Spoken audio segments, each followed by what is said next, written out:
এখন এমন একটা বয়সের মধ্য দিয়ে যাচ্ছি যে মানে কোনো কিছু করলে শান্তি নেই। কি করব, কি না করব সেটা ভেবেই পাই না।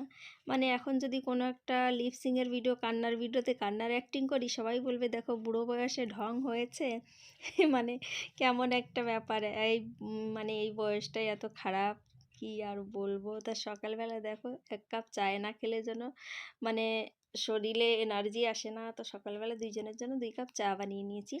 তারপরে চলে গেছিলাম একটুখানি খেতে। তা খেতে গিয়ে দেখলাম অনেক গাছপালা নতুন, নতুন হচ্ছে।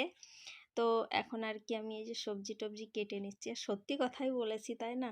এখন সত্যি কথাই এমন একটা বয়সের মধ্যে যাচ্ছি, মানে ভিডিও করতেও ইচ্ছে করে, কিন্তু কী নিয়ে ভিডিও করব, কি না করব সেটাও কিন্তু ভেবে পাই না। তো কালকে হচ্ছে এই যে সজনে ডাঁটা আর কি পেড়েছিলাম, সেইটাই আর কি রান্না করব আজকে। সকালে দুধটাও নিয়ে নিয়েছিলাম আর সবজি-টবজি কেটে ধুয়ে টুয়ে নিয়েছি। এখন আর কি রান্না বসাবো। মানে কি করব আর ভেবে পাই না। এইজন্য যেরকম পারি সেরকমই আর কি একটু, একটু ভিডিও শেয়ার করি। কি করব, নিজের টাইম পাস করার জন্য এই ভিডিওটা আর কি করা। তো দেখো কথা বলতে, বলতে ভিন্ডি ভাজাটা আর কি করে ফেলেছি। আর এখন ওই কড়াইতে এখন আবার একটুখানি কুমড়ো ভেজে নেব। আর ওই পাশে তরকারিটা বসিয়েছি, ভাতটাও এক চুলোতে বসিয়ে দিয়েছি। তো ৩ চুলোতে দিলে কিন্তু ঝটপট হয়ে যায়, মানে টাইমটা বেঁচে যায়। আর আজকাল জানি না যে মানে রান্না করতে, কাজ করতে, করতে যেন সকালের খাবার খেতে, খেতেই পুজো-টুজো দিয়ে ওই ১টা ১:৩০ আর কি বেজে যাচ্ছে। জানি না সময় যে কত তাড়াতাড়ি চলে যাচ্ছে এখন বুঝি না। একটা সময় ছিল রাজস্থানে মানে কখন দিন হবে, কখন রাত হবে এই ভেবে, ভেবেই দিন কাটতো না। আর এখন যে কত আসানিসে দিন ফুরিয়ে যায় সেটাই বুঝি না।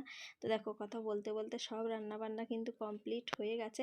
এখন আর কি বাসনগুলো মেজে নেব। তো দেখো এত বাসন হয়েছে।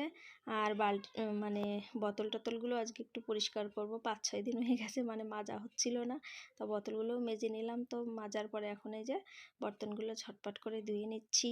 তো আমার ছোট্ট ছোট্ট ব্লগ যদি তোমাদের ভালো লেগে থাকে তো অবশ্যই তোমরা সাবস্ক্রাইব ফলো করে পাশে থাকতে পারো।